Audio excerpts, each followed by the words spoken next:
Hello everyone! Welcome to Untold History, the channel where we explore those historical events that are rarely found in books or taught in classrooms. Here we unearth the forgotten stories, the hidden struggles, and the fascinating details that went unnoticed in the official chronicles. Today we delve into a fascinating and little-known episode, the Kett Rebellion, a crucial uprising in 16th century England that challenged the power of the aristocracy and exposed the latent social tensions in a time of deep inequalities.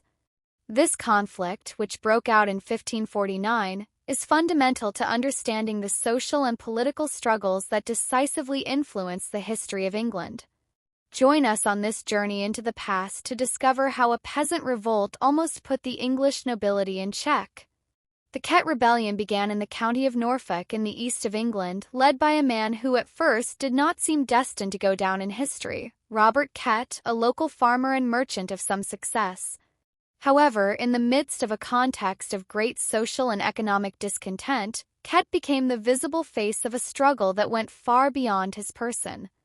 England at that time was mired in tensions due to the increasing concentration of land in the hands of the aristocracy, at the expense of the rights and resources of the peasants. Landowners had begun to fence off communal lands, which displaced many families and exacerbated conditions of poverty and hunger. Unrest grew in the countryside, especially among the peasants who, exhausted from enduring injustice and abuse of power by the nobles, decided to take matters into their own hands. Kett, far from staying on the sidelines, took the lead in this case. Motivated by a deep sense of justice, he began organizing neighbors to protest the situation. Thus was born a movement that, in a few days, went from being a simple local protest to a real revolt that shook the foundations of power in the region. Kett's leadership was key. With cunning and determination, he managed to turn what was initially a scattered group of peasants into a well-organized and disciplined army. In a short time, thousands of people, including farmers, artisans, and other discontented, joined the cause. The rebels demanded not only an end to land enclosures, but also broader reforms that would ensure greater equity and justice in local administration. The situation escalated quickly when the rebels took control of Norwich, one of the most important cities in the region. This was a watershed moment, as the taking of Norwich demonstrated that the movement was strong enough to challenge established authority. For weeks, the city was under the control of the rebels, who tried to establish a fairer system while negotiating with the authorities to achieve their demands. But, as usual in history, the authorities were not willing to give in easily. The government's response was not long in coming and was forceful. Well-trained troops led by experienced commanders were sent to crush the rebellion. Although Kett and his followers tried to resist, the government's military superiority was overwhelming. The final battle was fought at Dussindale, a field near Norwich, where the rebels, poorly armed and outnumbered, were defeated in bloody combat. The outcome was tragic for Kett and his movement. Captured after the defeat, he was tried for treason and brutally executed, as a warning to anyone who tried to challenge the government.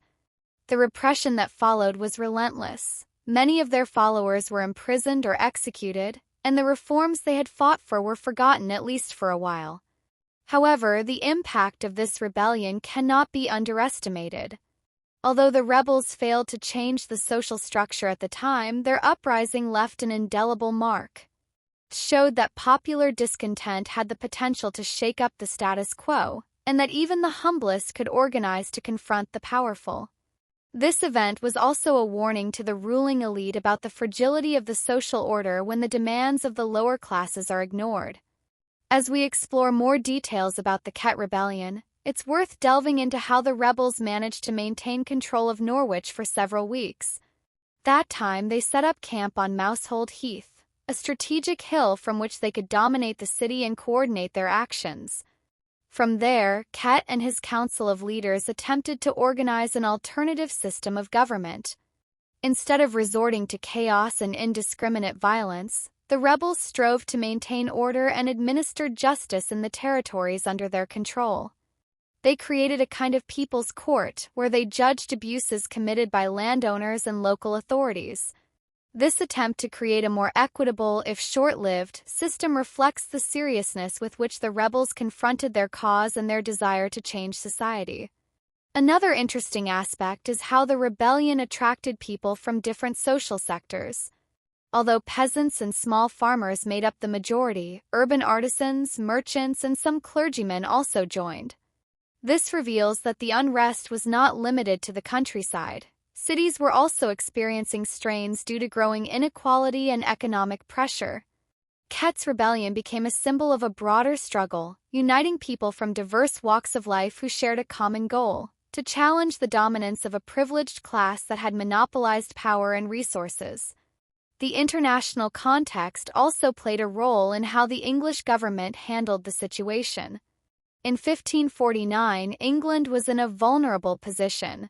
Externally, it faced conflicts with France and Scotland, which made the internal situation even more delicate.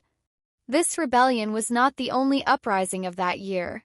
There were other pockets of discontent in different parts of the country, such as the Cornish Revolt and the Peasants' Revolt in the West. The brutal suppression of the Kett Rebellion was not only about quelling a local threat, but also about sending a clear message to other would-be insurgents. The government would not tolerate any challenge to its authority. Public execution of Robert Kett at Windham was a symbolic act intended to deter future uprisings. He was hung in a cage, displayed as a reminder of what would happen to those who dared to follow his example. History teaches us that, although victories are not always achieved in the moment, popular struggles leave lasting traces that can influence the course of future events. Thank you for joining us in this exploration of the Kett Rebellion. We hope you enjoyed discovering how this peasant uprising reflected the deep social and political tensions of your time.